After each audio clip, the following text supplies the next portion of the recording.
And welcome into the hard count. Got a big time What If Wednesday for you, January 8th, 2024. It's a little bit weird because it's a Wednesday, but y'all, we got college football playoff games being played within the next 2 days. We got our first college football playoff game of the semifinal round tomorrow. Kato, I'm juiced for it, man. I'm fired up. We're going to be in here as soon as the game finishes up. You can check the On3 YouTube channel. Andy and Ari will be live giving you a reaction. We'll have a reaction video for you shortly thereafter. So a great reason to be subscribed. I've already mapped it out, though, bro. I'm going to be in here, lights turned off, nobody else in the office. Maybe Uber Eats some deg time. I don't know. Feeling dangerous. Feeling very, very dangerous. Going to be a good time, as will today's show, man. We got some what-ifs for you for both these semifinal games. What-ifs coming from the audience, from y'all. So thank you for doing that over there on my Twitter page, at PicKell. A great reason to follow, to contribute to the show, and to make segments like that happen. Also, top 10 players in the Orange Bowl. Feels appropriate. Now we're down to 4 teams. Who has the better players? Who has the top 10 players, I suppose? And we'll kind of do a listing there. That was super difficult to do, especially with all the injuries on the Notre Dame side. We did our best, took our swing, so that will be yours to have and to hold here in a matter of moments. Georgia doing some work in the portal, most notably at a position of needing wide receiver. Landed Noah Thomas from Texas A&M yesterday. Prior to that, landed Zachariah Branch, number 3 player in the portal from USC. So that's a big-time wide receiver get. We'll talk about the future at Michigan as well for Sharon Moore after year one, kind of a year in review sort of thing with an eye to what's ahead in Ann Arbor. But I want to start with the correction around the narrative that has to do with the head coach for the Ohio State Buckeyes, Ryan Day. So if you're watching live, make sure you're locked in. Make sure you are subscribed. If you're listening on podcasts, make sure you've subscribed there as well because we're about to get after it here. So as I was saying, let's take a second together and correct the narrative around Ryan Day, the head coach at Ohio State. Because what were we saying here a few weeks ago? Some folks calling for the guy's job. Some folks are saying we don't care that you only lost one other regular season game. The fact that you lost to Michigan for the 4th time in a row, spit on that. We can't even look at you. And, I mean, it got more egregious than that, just so we're all aligned. I mean, there was the conversation with Andy and Ari yesterday with Kirk Herbstreit talking about an armed guard outside of my guy's house. Like, yeah, the vibes were not good. And the vibe's been bad prior to post-Michigan game out there in Columbus, again, like I said, for the last 4 years. But where are we right now? It's safe to say Ohio State has since flushed that game from their system. They are 1 game away from playing for a national championship. They have now body-bagged, not beaten, not taken care of, body-bagged 2 separate college football playoff teams by a combined margin of 45 points, one of which being the top team in America in the Oregon Ducks, a team that beat Ohio State, obviously, in Eugene earlier that year. And they've scored over 40 and looked extremely balanced in both those spots. Ohio State very clearly now playing to their ceiling. So here's my question. Are we ready to put the punchlines away when it comes to Ryan Day? Because we say this a lot, man. Everybody wants to win Twitter. Everyone wants to win social media and post the meme and have the tweet that goes viral and they make fun of somebody and like, yeah, cool, get your clout, whatever. But when we actually talk about what's happening in the real world, when the Twitter fingers are put away, Ryan Day is a really freaking good football coach, man. Really good football coach. We knew that before the Michigan thing happened. We can see that now, and it's being, I think, accentuated in this college football playoff run. But the idea that he was born on third base, maybe had some merit to it, like his first 2 years on the job, has no merit now. It has no merit now. JD, no, but I'm telling you, Urban Meyer, what he did at Ohio State, that logo, Urban Meyer hasn't coached a game at Ohio State since December of 2018, man. All right, this is not a third base situation. Ryan Day is 68-10 as a head coach. Now, those 10, obviously 4 of those are to teams that you just, quite frankly, can't have him to, but if he was born on third base, he would have run this operation into the ground if he wasn't the guy to begin with, right? Like, we've had enough time pass now. He's on his 6th year on the job. We would have seen Ryan Day be exposed as just a not good football coach. Now, I say all that. I'm not excusing the Michigan situation. Make no mistake about it. That Michigan situation, that problem they have for whatever reason with that team in Ann Arbor, it's poison. And if they don't get it taken care of, it will be the end of them. I'm talking about past this year. I'm talking about if you play Michigan the next 2 years, you go 0-2, like, hey, you know, I think folks are only so patient when it comes to losing to that team. But today's a very big What If Wednesday for us on this show, if you're watching live. And I think it's fair for us to ask the question, like, what if Ohio State didn't lose to Michigan? from a Buckeye fan, one, you probably feel a lot better about where you're at right now. But my question is, are you actually at where you're at right now if you beat Michigan? Because from what I can gather, man, we've said it a couple times, that was the turning point for this Ohio State team. You hate that it took that. You hate that it took that kind of bitter taste in your mouth and you watch another team plant their flag on your field. But I've seen a very different Ohio State team, as have all of us, since that whole situation happened. I've seen a team that plays with more edge, more grit. All the cliches you want to throw out there, this team has them. And it's one thing for it to be a cliche and to break it down on grit and to say you're going to be a more intense team. And quite frankly, Ohio State, every offseason, post-Michigan, we've talked about them in that category of, okay, they're going to be more gritty. They're going to have more of an edge. Kirk Herbstreit, I keep going back to that conversation because it was a great discussion between him, Andy Staples, and Ari Wasserman on the On3 YouTube channel already from yesterday. So go check that out after the show finishes up. But he mentioned essentially a senior tackle, which is where all the seniors from Ohio State sort of just get together and have a conversation, feels like the wrong word, but essentially say their piece. And obviously pre-college football playoff era, that is, this senior tackle is kind of the from what I can gather, like the final goodbye, if you will. Kirk Herbstreit made it very, very clear in that tackle this year. It was like, no, this is not goodbye. We got a lot more we got to do. We got several more games, 4 more games to win before we say goodbye. And that sounds like it was cathartic, sounds like it was therapeutic. Again, you don't get those moments if you beat Michigan.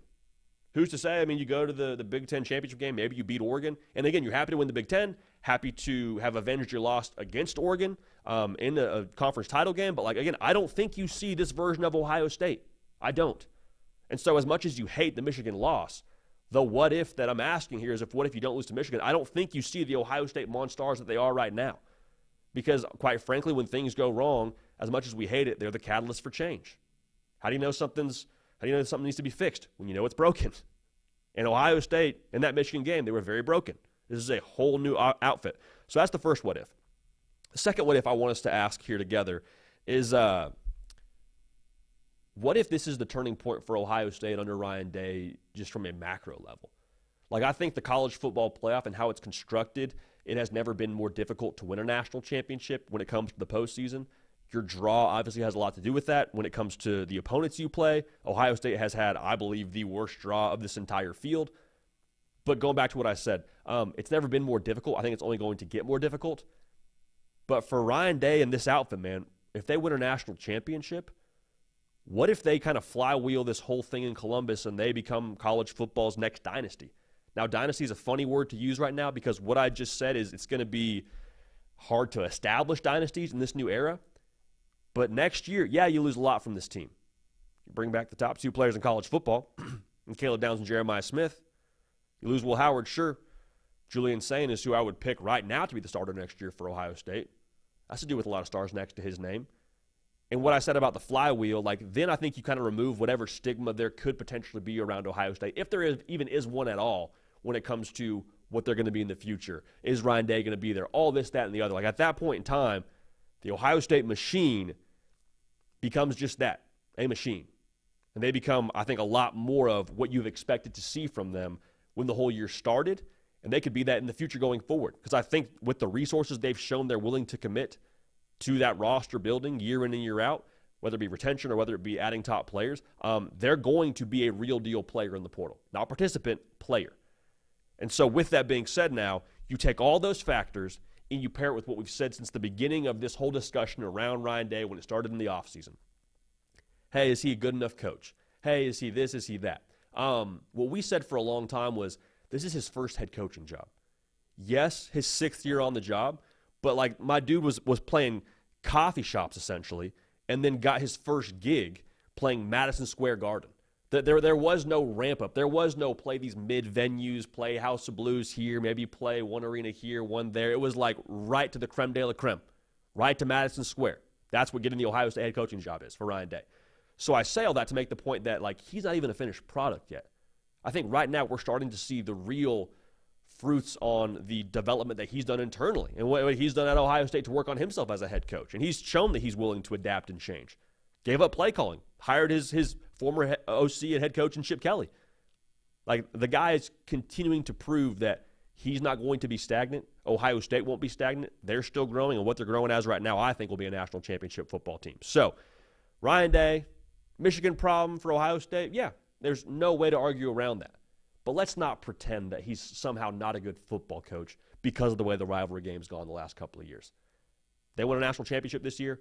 I think that there needs to be a lot of flower bringing to Ryan Day based on what was said about him in a negative light these last 4 years. So I'm excited. Again, we think, as of right now at least, Ohio State's going to be playing for a national championship. I don't know how anyone in their right mind watches those last 2 games and doesn't pick Ohio State to win the whole darn thing off those 2 games. But, again, the beautiful part about it is the football field tells no lies, baby. We love it. You know who else tells no lies? PrizePicks. PrizePicks bring you to the hard count today. Good folks. Just a great way for us to maximize here every single ounce of what this college football playoff semifinal stretch has to offer. When you use code HARDCOUNT now, use that code. This is very, very critical. Use that code when you play a $5 lineup. We plan to win, we play to win, but if we don't win, you still get your 50 in promo. So you put 5 on the Penn State Notre Dame game, get a lineup set together. Let's say it hits. Awesome. Well, you got another 50 now to work with still for the Ohio State-Texas game when you use code HARDCOUNT. So go lock that in over at PrizePicks.com. Again, a great way for us to just squeeze every single bit of nectar out of this semifinal round. We love it, and we appreciate PrizePicks bringing y'all the hard count today. I got a little lineup already locked in, too. I got Jeremiah Smith on his receiving yard total. That is skyrocketing. I also got Matthew Golden in his receiving yard total. I got the more on both of those. So lock those in if you want to play. Again, fade or follow, but that's what we like. So speaking of the Cotton Bowl, I went to the Twitter sphere and asked y'all, man, hey, what are some big what-ifs that you're mulling over heading into the semifinals? And a couple of y'all hit us up. I want to go through them right now. Marcus, he says, hey, what if Quinn Ewers plays like he did against Michigan in this Cotton Bowl? And there's a part of you, too, where if you're a Texas fan, you're like, oh, yeah, I remember that. It's felt like a long time since we've seen that Quinn Ewers, even though he did have a great stat line against Arizona State. Let's look at what he actually did in that game, though, from a box score perspective. 24 of 36. And not terrible. I mean, not necessarily lighting the world on fire. 3 touchdowns. Nice. Like to see it. 246 yards. The snapshot of Quinn Ewers in the Big House comped with that stat line feels like 2 different things. So where I arrive at with this whole discussion around Quinn Ewers and like that game versus what he could be, the difference to me in that game versus this Texas offense right now is you had real deal control over your motor. And I want to be clear here. Michigan, did they finish the year how they wanted to finish the year? No. It was kind of underwhelming in a lot of sense. That defense still, I believe, has like 3 first-round draft picks. So it wasn't like this was some slouch of an operation. Quinn Ewers went into that spot, put up those numbers. Texas offense did, from what I could gather, essentially whatever they wanted to. They had real deal, again, control over their motor offensively. And when you have the motor that Texas has with all those skill players from Gunnar Helm to, I guess Isaiah Baum was healthy in that game. We'll see how healthy he is going forward. Matthew Golden, the way that he's come on, Ryan Wingo, like there is enough skill for Texas to win this football game. Make no mistake about it. Now, it'll be a battle. I don't think Texas at their very best guarantees a win, but it gives you a good chance to win. But Quinn Ewers was so dialed in control of the offense to where you weren't having to call things around him. You weren't talking about Quinn Ewers as a governor on the offense. That's kind of been the discussion as of late. And it's funny to say that because he went for over 300 against Arizona State. But you look back at just the way that those games have felt. It's been very stop-start. It's been Quinn Ewers, the game manager. It hasn't been this, we're Texas, all gas, no brakes, we're about to get after you. They were that against Michigan. And so I'm not sitting here telling you I have the answers for Steve Sarkisian or Quinn Ewers as to how to reverse engineer this thing and get back to that kind of a space. But to answer your what if Quinn Ewers plays like he did against Michigan and Texas has that kind of control, whether it be downfield or in the intermediate game, he just has that confidence. They are good enough to beat Ohio State. They are. They're good enough to beat Ohio State. And the reason why this is important is for Quinn Ewers to play well and to play at that level, it would make Texas two-dimensional again. Because they've been a run the football kind of operation as of late. And that's not really what you thought you would be going into the year. Like, you knew that Steve Sarkisian wanted to run the football. Like, that's his MO. I believe he's had a 1,000-yard rusher, some ridiculous frequency across his career. It might have been almost every single season. So you knew they were going to run the football. But that wasn't supposed to be, your fastball. It wasn't supposed to be the go-to. It is right now for Texas. And some of it's an identity thing. I think some of it is a necessity thing, because you aren't getting the Quinn Ewers from Michigan. You aren't getting the Quinn Ewers that you thought you would have at SEC Media Days. And so when you talk about what they would need to beat Ohio State, what I just said, you can't be one-dimensional against that Ohio State front. You can't be a team that just lets Caleb Downs trigger downfield, and you let Ohio State line up pretty much essentially in, a 2-yard cushion like they did against Tennessee. Ohio State was not worried in the slightest about Tennessee throwing the football downfield. Why? Because they knew that Nico Iamaleava, for better or for worse, was not going to beat them through the air. Some of that's betting on your personnel if you're Ohio State. Some of that is you daring the quarterback. I think we could see that same game plan from Ohio State when it comes to how they try and play Texas. So I don't need this crazy stat line from Quinn Ewers. I don't. I don't need 300 yards. I don't need 5 touchdowns. I don't. What I think you need, though, is 1, consistency, and then 2, again, control, to where if we do get in a spot where we have to go 0 to 60, I need Michigan Quinn Ewers. I need overtime Quinn Ewers against Arizona State. If you have that at Texas in this game, they absolutely have a chance to win. Now, I'm not trying to gaslight our viewers here and give you this whole Texas could win, Texas could win, Texas could win. We've picked Ohio State. We picked Ohio State because of Quinn Ewers not looking this way the last couple of games, and quite frankly, a lot of the times since this Michigan game. But even with that being said, if you're telling me without a shadow of a doubt that the entire Texas playbook is open and Steve Sarkisian then gets to call what he wants to call, he's not feeling limited by the quarterback play, at that point in time, then all right, hey, game on. Playoff football. The game's in the state of Texas, if that matters to you at all. And we'll see. We'll see. It's also worth noting now, Quinn Ewers, some big game experience. The only quarterback in this playoff that has playoff experience. Worth noting, but a very good what if. We appreciate Marcus reaching out and bringing the juice there with that what if, because I think that's honestly a what if that a lot of Texas fans are asking right now to themselves. Like, hey, if we could find that horsepower again, could find some downfield, vertical presence where we can really dial it up against any defense. Like, okay, maybe just maybe now. Boys feeling a little bit frisky. We'll see. Steven hit us up. He said, what if Penn State can stop the run? Okay, Penn State, top 10 rush defense in America, so it's not a wild thought. He follows up and says, can Riley Leonard actually win a game without their run game? So here's why this is being asked. Notre Dame is a 55% of the time run the football team. They want to punch you in the mouth. They want to smile doing it. They want to impose their will on the line of scrimmage. I just said Penn State is a top 10 team in America when it comes to yards per carry allowed. So here's my follow-up question, though, for Steven.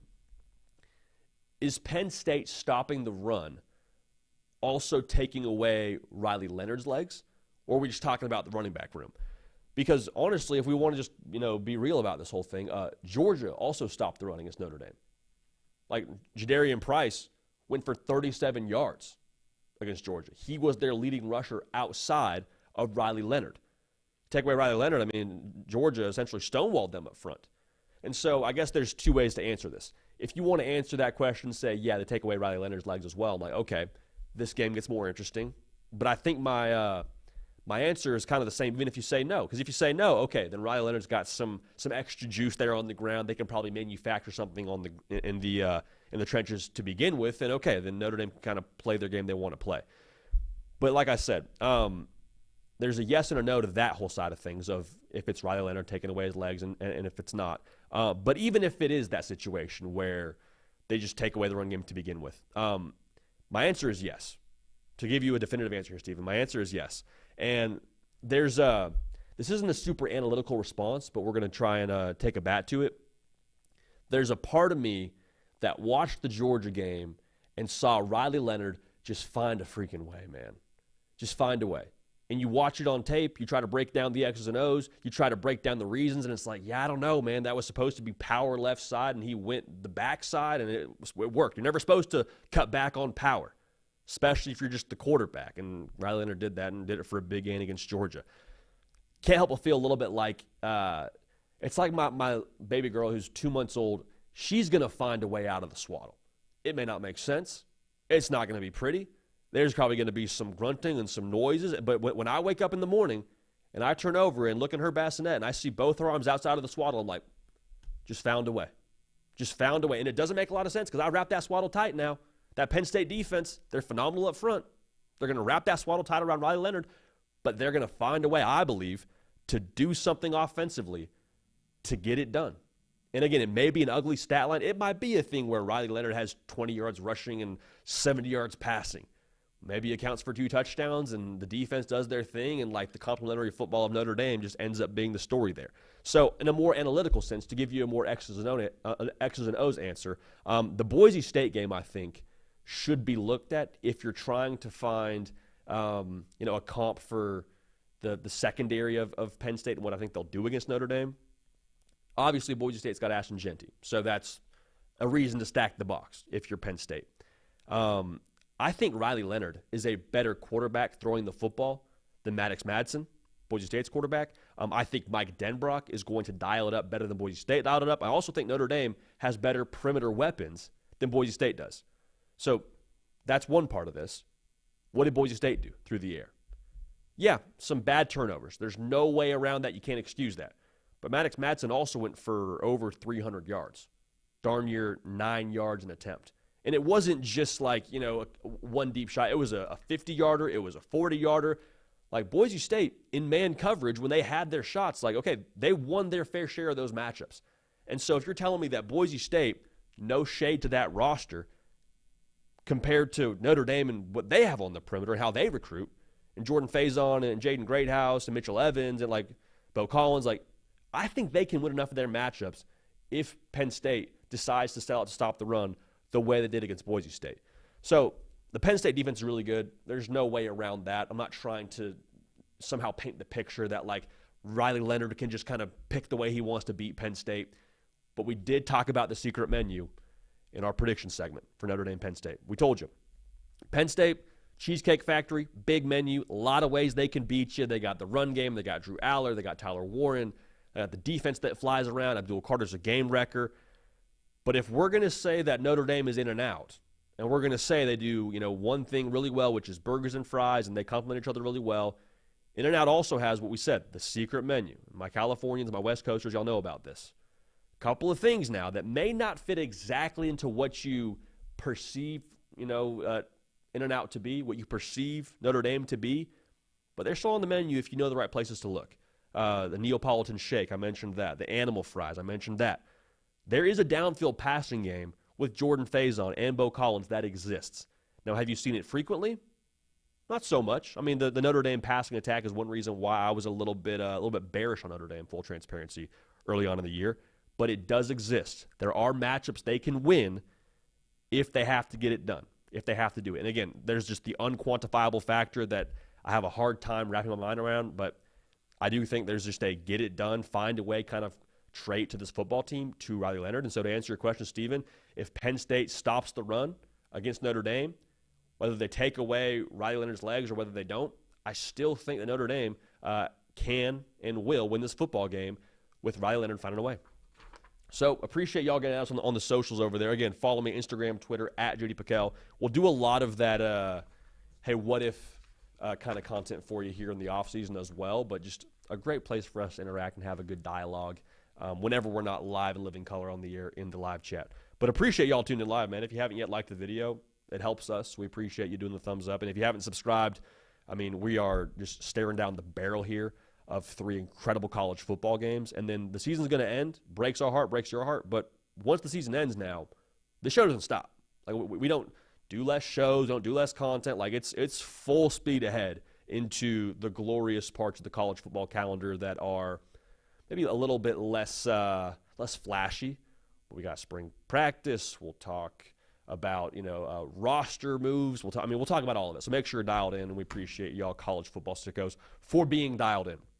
So in the vein of the Orange Bowl between Notre Dame and Penn State, thought it could be a healthy exercise for us to just break down who the top players are in this game. Anyone can name top players, right? We could tell you Tyler Warren's really good, could tell you that Riley Leonard's really good and all that, but a little bit more fun for us to rank them, no? Then we can have a little bit more discussion. So I want to give this preface, though, before we jump into our top 10. We'll go 10 up to 1. There's a lot of players for Notre Dame that would be on this list if I knew more about their health level. Like Jeremiah Love, for me, is probably a top 5 player on this list, top 3 player on this list even maybe. If he's healthy, I don't know what he's going to look like in this spot. The Georgia game doesn't inspire a ton of confidence.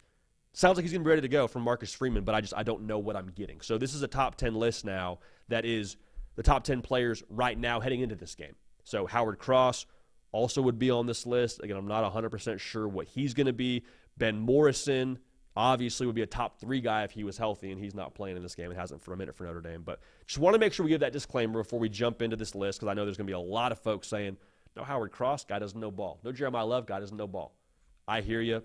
It's our own prerogative, but I'm looking forward to hearing y'all's take on this as well. So, for me, the 10th best player in this Orange Bowl is Notre Dame wide receiver Jordan Faison.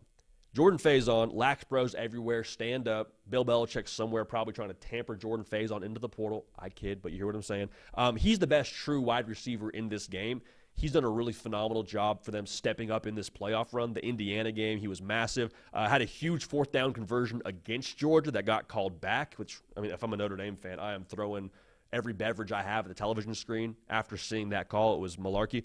Jordan Faison, though, for me, has to be in this top 10 with what he brings to Notre Dame, how I think he's going to impact this game. Major X factor vibes for Jordan Faison, Notre Dame wide receiver. At number 9, we'll go to Penn State here. The safety, Jalen Reed, man, 13 tackles in 2 games for the Nittany Lions. He, to me, is just like a small sample size of what they want to be from an identity perspective on that side of the football. Fly around, knock your block off, be physical, be aggressive. He does a lot adding in the run game. That's going to be huge now, especially with Riley Leonard and his legs in this spot. A lot of times, Notre Dame's going to dial it up to where they want to get everybody blocked and then leave the safety for the ball carrier. That ball carrier is going to be lined up, I think, more often than not with a Jalen Reed. So he'll have a massive role in this game, and to me, he's definitely a top 10 player in this game. We got him at number 9. At number 8, you could have this dude a lot higher on this list. In fact, I think a lot of people watching this will probably have this dude a lot higher on this list. But to me, running back Nick Singleton, definitely a top 10 player on this list. Again, some of this is like recency bias heading into this game. He's been phenomenal. It's just tough to put him ahead of some of these other guys. He's a real deal home run hitter that can break this Orange Bowl wide open. I wouldn't be shocked at all if we came in here the day after the game and we talk about, wow, it's back and forth. It was great in the trenches. And then Nick Singleton, similar to that game against Boise State, puts the nail in the coffin, number 10 with the Jets, runs off on the plug, and ends up being the difference maker. Big-time player for Penn State. Obviously, one of 2 big-time players in the running back position for Penn State. To me, he's number 8 on this list. And number 7, denied Dennis Sutton. No Robin to Abdul Carter's Batman. It's just Batman and Batman. Like, he does a phenomenal job cleaning up a lot of what happens when Abdul Carter gets pressure off the edge. Big-time defensive lineman for Penn State. Will be obviously a huge factor in this game, as it'll be a freaking trench warfare between Penn State and Notre Dame. But yeah, man, he is a little bit looked over because of Abdul Carter, but I think he needs to get a lot more credit because he is an absolute dog for them in the trenches. At number 6, Riley Leonard, quarterback for Notre Dame. Some people are going to say this dude is way too low on this list. Some people will say he's way too high.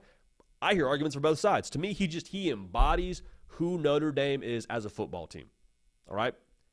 The reason why I say that, what we said in the last segment. Dude's just going to find a way. He's going to find a way. It might be running for 80 yards. It might be 90 yards passing. It might be 1 touchdown through the air. Like, it might be him jumping over someone on 3rd and 7 to get a first down. But, like, this team goes as he goes. Tremendous leader. Had a sick little streak during the regular season of 8 rushing touchdowns. He has responded to the adversity thrown his way early on in the year like an absolute pro.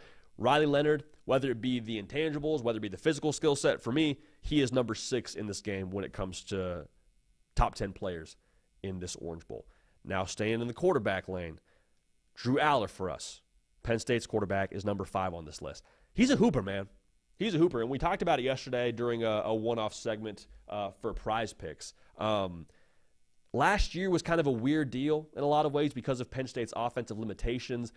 You kept asking if you're a Penn State fan to see them open it up more and see more downfield magic. I think a lot of us, too, were like, hey, Drew Aller, what gives, man? You were supposed to be this dog for us. And what this season has shown me, what this playoff has shown me even, is like Drew Aller is not the governor on this offense. He's not going to be the problem for you. Do you wish you had more skilled players to stretch it downfield? Sure. But there's a couple of throws that he makes, man. Frozen ropes, seeds. I mean, he's got the arm talent to throw it any which way. It's interesting also to talk about this kind of as a subplot. Like Drew Aller now, if Penn State wins this game, go plays for a national championship, I mean, where does he go if he wants to actually change his mind and go to the draft? I don't know how that discussion could work or would work, but Drew Aller, for me, forget the stat line. You watch him play. He is more than good enough for Penn State and is not the problem in the passing game, and we've seen that now. At number 4, Kaytron Allen. 7 yards per carry in this playoff. The same way that I said Riley Leonard essentially embodies who Notre Dame is, I think Kaytron Allen embodies who Penn State wants to be. Downhill, physical, smash mouth. He's been sensational in their 2-game playoff run so far. Forget if I mentioned already or not. 7 yards per carry. I don't care who it was against. He's getting north-south, and he's going to set the tone for them. If you want Drew Aller to drop bombs downfield, you got to have Kaytron Allen demand some attention in that box, and I think he'll do that, and I think it'll be a big game for Kaytron Allen in this spot on the Orange Bowl. And number 3, going back to the Notre Dame side, finally, Xavier Watts. The best NFL prospect for Notre Dame, 17 total tackles in this playoff. Similar to what we said about Jalen Reed for Penn State. They're going to ask a lot of him to be active and come up and fill in the box against those running backs. 6 interceptions on the year. Plucky, ball magnet, feels like he's everywhere at once, had a big pick against Indiana already in this playoff. But for me, number 3 in this playoff when it comes to top 10 players. In this Orange Bowl, that is. And number 2, this dude is probably number 1 if he's healthy. Abdul Carter. Edge for Penn State, linebacker for Penn State, whatever you want to call him. He is one of those guys now that if he gets in the Normatec, gets in the ice tub, gets in that hyperbaric chamber, and he rolls out and is just ready to play at his peak in this spot, adrenaline kicks in, he could take over the game. He's that good. He could wreck the entire game for Notre Dame. That potential exists because of what he is off the edge and because of the fact that, quite frankly, you can't block him with one guy. And if you do, well, then he's going to get home. And if you try to bring 2 guys to block him, well, then Sutton's also getting his. So Abdul Carter absolutely could be number 1. I'm going to put him at 2 because of the health factor. At number 1, if you've done process of elimination playing at home right now, Tyler Warren is the best player in this game. He is just stupid versatile. My guy's 6'6", 257, running go routes. And is mossing people. Like, he is a matchup nightmare. There's nobody that matches up with him in college football. Xavier Watts is going to be, like I said, an NFL prospect. He will have the task, I believe, of trying to take him away. Here's the deal. Like, he's going to get his. Now, is him getting his 100 yards? Is it 1 touchdown and 54 yards? I don't know. But I promise you, Tyler Warren, with that sweet bucket of lettuce, that nice flow coming out the back, he is going to have a major impact on this game as he is the best player in this Orange Bowl. So to recap it, Notre Dame's Jordan Faison, best true wide receiver in this game. To me, he's number 10 on this list. At number 9, Penn State safety Jalen Reed. At number 8, Penn State running back Nick Singleton. At number 7, Penn State defensive lineman Dennis Sutton. At number 6, quarterback for Notre Dame Riley Leonard. Staying in the quarterback vein, Penn State's quarterback Drew Aller at 5, Kaytron Allen at 4, Xavier Watts at 3, Abdul Carter at 2, and Tyler Warren at 1. So here's my problem. I got 1, 2, 3 Notre Dame players of this top 10 on my top 10 players list. And I picked Notre Dame to win the football game. I'm not backing off of it, but I'm just saying, like, the overall talent differential here, I don't think it's quite as massive as this list makes it look, but there's a lot of dudes now for Penn State that I think just have to be on this list. You could argue for Mitchell Evans, the Notre Dame tight end, to be on here. You could easily argue for Howard Cross, I mentioned, even though the health concerns me, he could be on this list as well. Bo Collins could be on this list. Like, you could argue for a lot of Notre Dame guys, but I picked Notre Dame. Okay, so if you want to talk about bias and lean, like, I've leaned Notre Dame in this game. I've shown my cards, and I got 7 Penn State players in this top 10. We're going to freaking see. But again, that just goes back to me, to the traits of who Notre Dame is and how Marcus Freeman has that team playing right now, and also the injury bug that's bitten Notre Dame in a massive way. Spoiler alert, though, Notre Dame, they don't care. They do not care about the injury bug. They don't care about this list. But it's worth noting now, 7 of the top 10 players, in my mind, in this game are going to line up in those Air Force One equivalent of the Penn State uniforms. So, curious to hear y'all's thoughts. I'm sure there will be zero pushback on that top 10 list, as we always do whenever we put a list out. I mean, it's usually unanimous, 100% agreement across the board, and, yeah, just good vibes everywhere. So, speaking of good vibes, Georgia got some better vibes here when it comes to what they've done at the wide receiver position. Now, they obviously are sitting at home watching the Orange Bowl because they lost to Notre Dame. And a big reason why is because they didn't have, I don't think, near what they needed in the perimeter when it comes to wide receivers. Georgia has since added a top 3 player in the portal, wide receiver from USC, Zachariah Branch, and the leading receiver for A&M last year, Noah Thomas, who committed yesterday. Big target, 6'6". So we'll kind of break down both these cats right now and talk about their impact. Also just talk about what I think this overall intentionality, this direction from Georgia means in the portal. First things first, though, if you're watching live, subscribe to the channel. If you're watching as a one-off video, subscribe to the channel. College football, nothing but college football. Sickos on this side of the camera, sickos watching on your laptop, on your Roku, on whatever you're watching. So let's keep college football sickos together, and let's make sure we're all dialed in and subscribed to this channel. Zachariah Branch, I mentioned, 10 yards a catch, both his years at USC, also an All-American return man as a true freshman for the Trojans. He's one of those dudes we said in the breakout video already on the channel. He's just like a first-team just get him the ball kind of guy, whether it be the bubbles, whether it be the return game, whether it be the vertical game. Like, he's explosive as all get out, was a 5-star out of high school. There's a reason why he's the number 3 player in the portal right now for us, committed or otherwise. He is a massive, massive addition, I think, in the explosivity department for Georgia. I'm not telling you he makes the difference to win the SEC, but I think overall, yeah, he's an upgrade. He's an upgrade.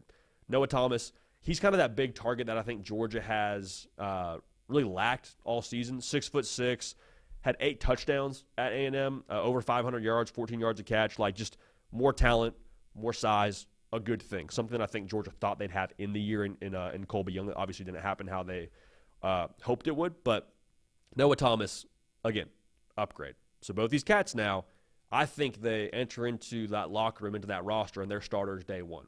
And I think we all agree on that. So just what I said a second ago, does Noah Thomas and Zachariah Branch being added to your roster mean you beat Notre Dame? I don't think so. I don't think I would probably go so far to say that. Does it mean that Georgia wins the SEC next year? Also, I don't think so.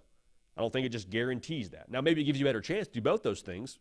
Maybe if Noah Thomas does play against Notre Dame, you have a chance to score some more points and a jump ball here, a jump ball there. I don't know. But to me, like, you're not playing games right now, so like I can't break down what's happening on the field. So what we break down, what we look at is where is your attention? And where your intention is, to me, is where you can diagnose where your attention is. And post-Sugar Bowl, Georgia very clearly needed to show attention to the wide receiver room. Now, they were recruiting Zachariah Branch even before the Sugar Bowl, so this is great to get that win. But it's just encouraged me, if I'm a Georgia fan, to say, okay, we recognize the problem. We have to fix it. We're doing our best to do that right now by adding 2 dogs in the portal, no pun intended. Because after the Sugar Bowl, what I said was, I can't tell who Georgia is. I can't tell who they want to be. Because you tell me you want to be this team that airs it out and throws it 36, 37 times a game, and you say that, but then I see who you have at receiver, you lead America in drops, and there's nobody on your roster, or in that, wide receiver room at least, that's going to be a first-round pick. Not saying you have to have first-round picks to throw the ball downfield, but like, hey, it'd be nice if you're going to put that much of an emphasis on throwing the ball around. Yeah, I probably would need to see some guys that I feel confident in us getting the football too. So there's a lot of, I think, discussion around Mike Bobo and what he didn't do at Georgia this past year and all that and the like. And it's like, I don't really have a ton of questions for Mike Bobo, the OC. Like, Aaron Murray is the SEC's all-time leading passer under the Mike Bobo system. Like, it's not like Mike Bobo can't coach offensive football. The concern that I had was the pieces in the Mike Bobo system that we weren't able to maximize, and we weren't able to, quite frankly, run the Mike Bobo system how we wanted to run it. Like, you don't think they score more points with Brock Bowers in that lineup? I think they score more points with a high-level wide receiver in that lineup? I do. Don't drop 38 passes. I think they probably have more success. And so the urgency and the doubling down on, again, who they say they want to be. This is Georgia now saying, we're not changing. We're not changing. We're running Mike Bobo's system. We're throwing the ball. We're getting receivers to throw the football to. And we're going to find a way to be better because of that. Again, the intention behind this, if I'm a Georgia fan, it's like I recognize the problem. I'm doing all I can to fix it. That's all you can ask for right now. Kind of leaves you dissatisfied because you can't see immediate results, but like it's on the to-do list. My roof could be leaky and I want it fixed. Doesn't matter if I'm not going to Home Depot and getting the right ingredients and right pieces to go fix that leaky roof, right? Georgia's essentially doing that right now. I think it's also worth us discussing the transitional year for Georgia offensively. I think probably got overlooked a little bit. Some of that, quite frankly, I glazed over because I was like, it's Georgia, it's Kirby Smart. They're probably going to be okay. But Georgia replaced their running back coach, replaced their wide receiver coach, defensively replaced Fran Brown on the defensive side. That was not a small move. I think we're still yet to see the best out of what Georgia's going to be in the future. Full transparency, like I've said before, I don't think Georgia's dropping off the face of planet Earth just because the Sugar Bowl went how it went and Notre Dame beat them at their own game. Now, Kirby Smart, absolutely. They got to kind of do a little bit of looking in the mirror and looking in the portal to try and up the ante and get back to what they expect to be.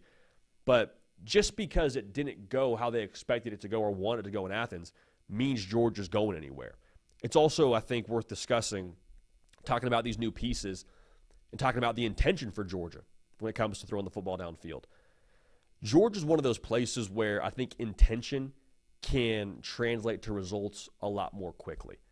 Like we see teams have an intention to be better in the trenches. Awesome. Go to the portal, get a guy or two here, guy or two there, and then after maybe 2, maybe 3 years, depending on, where you're at, you eventually start to see some return on investment. That's not Georgia because everything around Georgia, all the gears are so greased. There's so many things to help translate to success sooner rather than later. The coaching staff is one part, right? Like Kirby Smart, the standard, the culture, the traits, all those things that come with who he is as a head coach, that's in place. Okay, so check. That's massive. The talent around you. Just because the wide receiver room wasn't creme de la creme doesn't mean there weren't other good pieces on this Georgia offense to help maximize them. Doesn't mean there wasn't good work being had in practice back and forth between guys like Malachi Starks up front in the trenches with Jalen Walker rushing the passer. Like there's real good work happening behind closed doors that, again, I think helps grease the gears. So all those things, the variables, I think when you look at Zachariah Branch and Noah Thomas, I'd be wildly surprised if they don't have more success than they had at their previous stops. Maybe not in the stat line for a guy like Noah Thomas who had 8 touchdowns. But I think both of them will be pushed further, utilized further, and I think, again, they kind of meet a need that Georgia has right now. So the first step is acknowledging the problem. Second step is intention. Third step is fixing the problem. Georgia has acknowledged the problem. They have intention to fix this problem by landing 2 transfer portal wide receivers in less than a week since they played their last game of the season. Okay, let's go now. Let's go. Let's go fix it. Let's go fix it. Let's go put it in place. But again, at a place like Georgia, I think there is real opportunity to have a quicker fix than most places. Last thing I'll say, don't give up on the Mike Bobo experience. Don't do it. There's reasons to point to other things. There's reasons to have excuses. Don't give up on the Mike Bobo thing just yet. They are doubling down in Athens. Love to see it. Love to see it. So for those of y'all that know our background on the show, you have 2 former college football players running this thing. You got Caden Smith on the 1s and 2s producing this whole operation multiple time. All Sun Belt safety, all right? Got your boy now. Didn't play quite at that level. No multiple time, all conference, but played college football myself. Again, not the Sun Belt, but at the FCS level in the Ivy League for Cornell. So I say all that to get to this point. At the end of every football season, every single player will sit down with a coach and have what's called an exit meeting. And essentially what that is like, hey, here's what you did well. Here's what you can work on. We're looking to the future now. Here's what you're going to be. Here's where we see you on the depth, all those things. Thought it'd be appropriate now with that background for us on this show to kind of look at different head coaches across the sport and have an exit interview, if you will. Now, we can't call it an exit interview because that'll make people watching on YouTube think that guys are getting fired with the word exit in it. So it's not an exit interview, but it's a year-end discussion, a year-end review, all those things when it comes to these different coaches across the sport. So no better place to start on today of all days, a year removed to the day since Michigan won the national championship. Let's have a year-end discussion about Sharon Moore and where they're at right now. Now, they finished 7-5.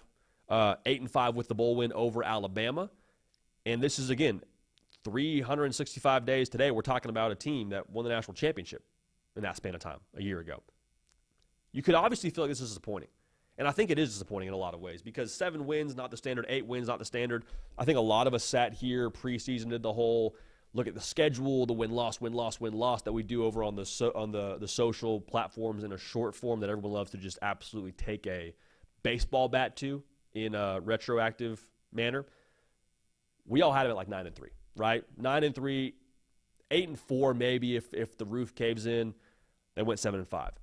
So I went over to the message board over on the Wolverine, our Michigan on 3 site, and just posed this question. Hey, what's one word you would use to describe the trajectory of Michigan football after Sharon Moore's first season?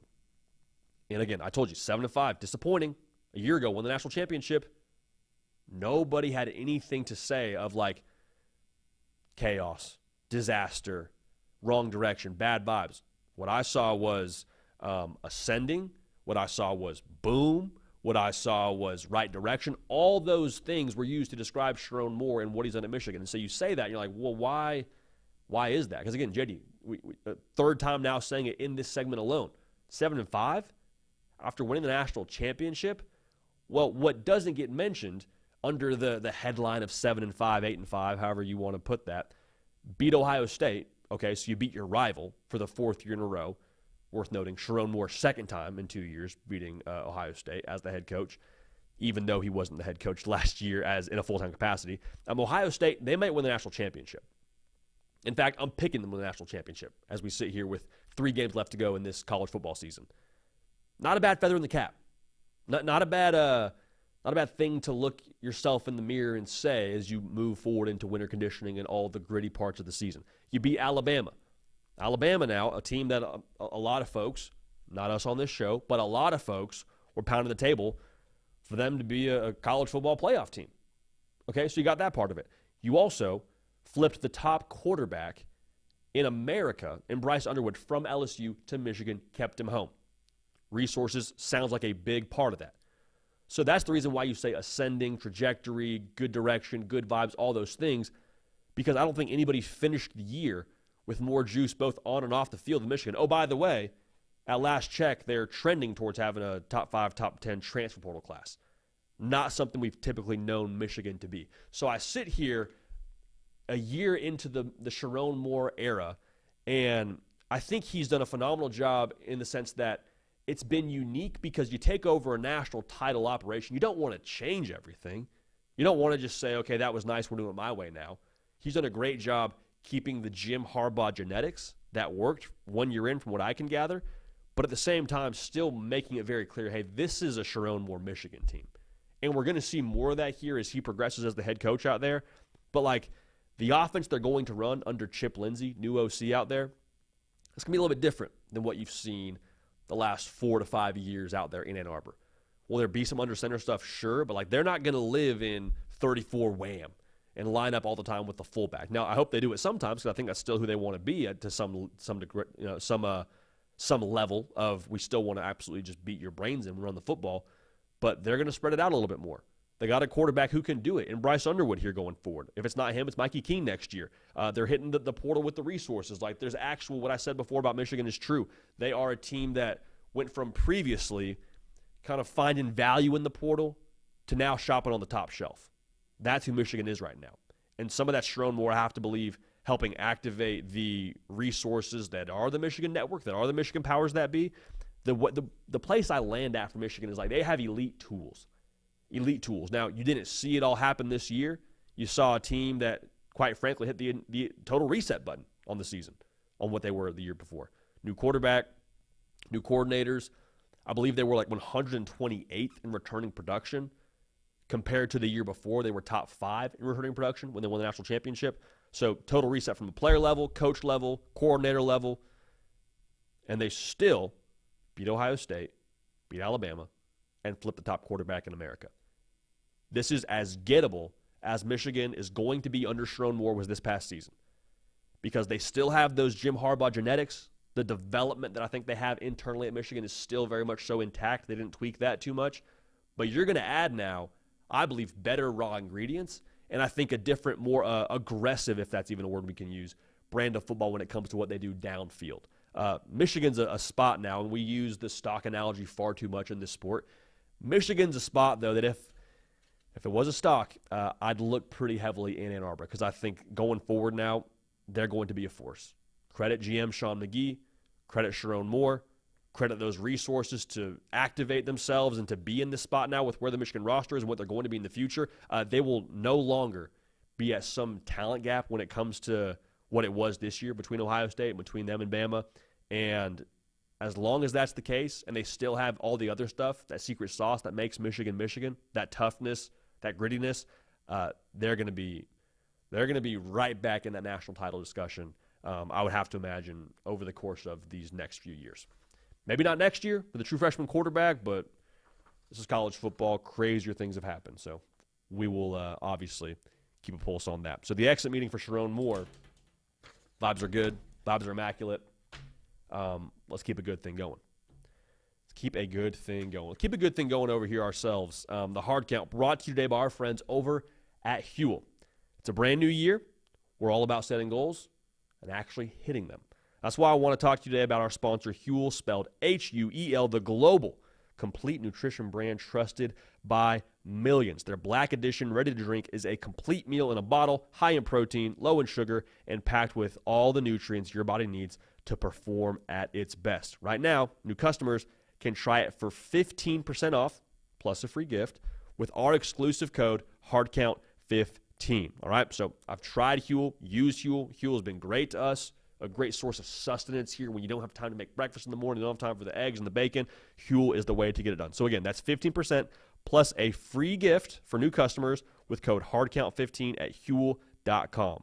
Start your year off strong. Unlock a healthier, easier way to eat with Huel nutritionally. Complete meals in minutes so you can focus on what really matters. Good stuff from the folks at Huel, man. May even have, I think I can say this, may have some extra product placement very subtly from the folks at Huel coming to the Hard Count set here in the not-too-distant future. But we appreciate them, again, bringing y'all the Hard Count today. And appreciate y'all being locked in. 3 games. 3 games left. Semifinals this week, National Championship January 20th, and then we are jumping into the rest of the college football calendar year. All right? We're going to enjoy every minute of it. We're going to cherish every minute of it, and we are going to celebrate every minute of it because college football is the greatest sport on the face of planet Earth. Caught myself in some hot water the other day in the Twitterverse, putting out a tweet saying, essentially, I put out a picture, so it's hard to describe the picture, but essentially it was me being disappointed seeing college basketball content already on the timeline. We still got college football playoff games happening. Hurts my heart a little bit, but still, we're going to stick to our guns here when it comes to college football and what that is to us and what it is to so many of y'all. So we appreciate y'all, and we love y'all making this show what it is. For Cato on the 1s and 2s, for myself, JD PicKell, it doesn't matter. We're going to keep this party rolling.